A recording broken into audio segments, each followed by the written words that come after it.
Timmy, you are a singer first, actor second. How do you balance both?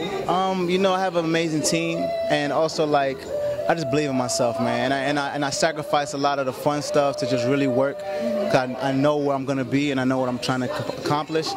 So I just limit all the bull, man. Really.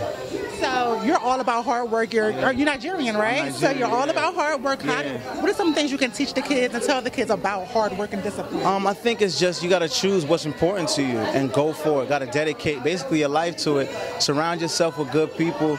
And Jamie Foxx told me this when I first started acting: trust my intuition. Like trust your intuition, trust your first instinct, and you should be good, man. Okay, so what's going on with music? Music, I just got a project out right now called Summer Bangers, and I took old school hip hop and made it 2016, and it's doing super well over the internet. And then my EP's coming out at the end of September, so it's just a beautiful progression with everything. All right, thank you so much.